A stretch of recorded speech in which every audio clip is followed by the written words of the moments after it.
Are you the woman that helps other women, or are you the woman that competes? Okay, I want to have an honest conversation today, and I don't want you to answer too quickly. But are you the woman who helps other women, or are you the woman that competes with others?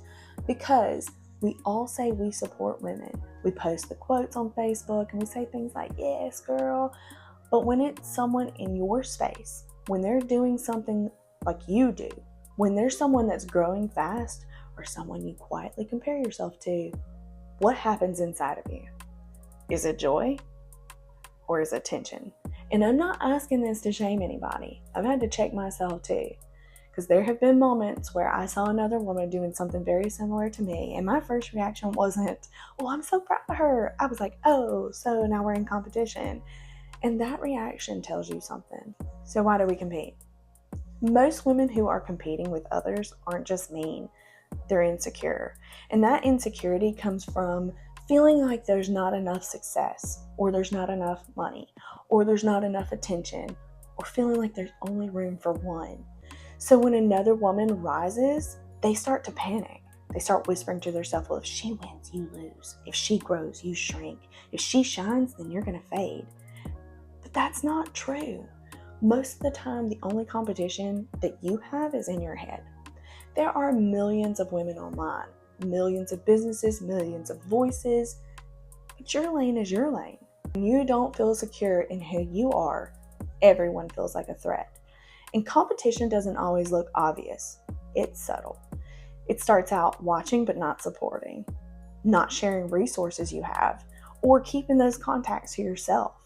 You know you should tag her, but you don't. Saying nothing when you could amplify her voice. That quiet energy builds quiet division. And I want to talk about something else that plays into this. A lot of the times we don't create something. It's not because we can't, but it's because we're scared someone will say we copied. We think, well, she's already done that. She already started that kind of business. She has a podcast. I don't want to look like I'm trying to be like her. Just because something has been done doesn't mean you can't do it. Your friend may sew bags. You sew bags. But the way you do it and the way she does it are completely different. Your personality is different. Your background is different. Your tone is different. Your values are different. And as long as you're not, copying someone word for word or stitch for stitch, as long as you're not trying to be them, there is nothing wrong with multiple women doing the same thing with their own spin on it. That's how we actually grow. That's how industries evolve. And that's how ideas expand.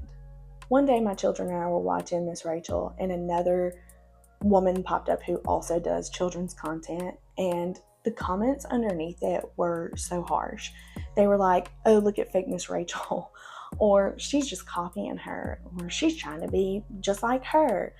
No, maybe she talks different. Maybe she doesn't use that high-pitched tone, or maybe she incorporates faith. Maybe she teaches in a calmer way. Maybe she has a different personality. That doesn't make her fake. It just makes her different. And we can't be mad because someone tried to build something new off of a concept that already existed.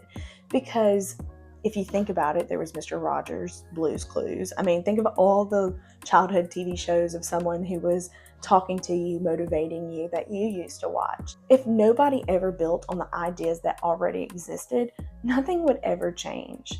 Nothing would improve. Nobody would adapt. And that's not how growth works.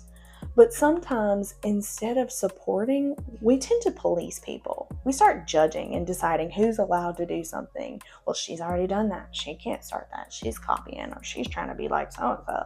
But what if instead of criticizing, we just said, there's room. If what you're building is authentic, nobody can duplicate you. They can duplicate a format. They can duplicate a product. They can duplicate your niche. But they cannot duplicate your voice. So what does helping actually look like? Helping isn't just vibes, it's action. It looks like sending the link, sharing the contact, recommending her, saying her name in rooms she's not in a positive way. Celebrate her wins without comparing yourself to her. Helping says there's room for the both of us. And here's the truth. The women who grow long term, they build communities, they build networks, They build trust. Gatekeeping might protect you temporarily, but generosity is what's going to build you for a long time. And the women who compete the hardest are usually the loneliest. Because when you're constantly guarding information, people feel it. And then they stop sharing too. And that's how you stop growing.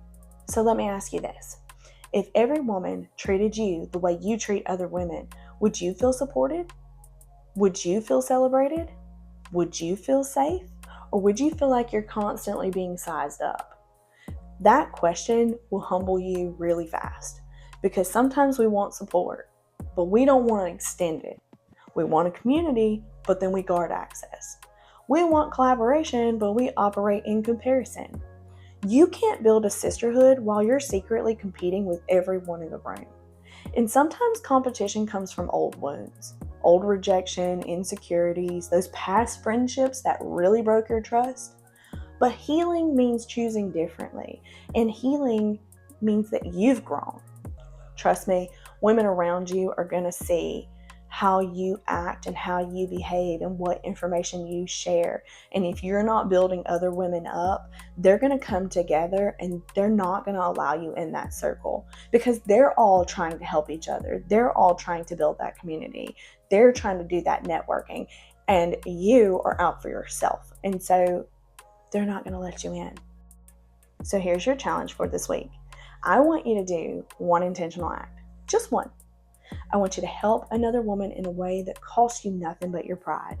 Share her link, send the referral, encourage her publicly, amplify her voice, invite her in the room. Be the woman that you wish you had when you were first starting out. And if you realize that you've been competing more than you've been helping, don't just sit in shame. Make the shift, make the change, because we don't need more women guarding doors. We need more women holding them open. So please take this video, share it, because I'm sure there's someone in your circle who also needs to hear that they don't have to compete with others. And if they sent this to you, it's not because they think you're competing with them. Maybe they're just helping me out. Just saying. So that's the talk for the day. Till next time. If you're looking for conversation like this, please be sure to follow us.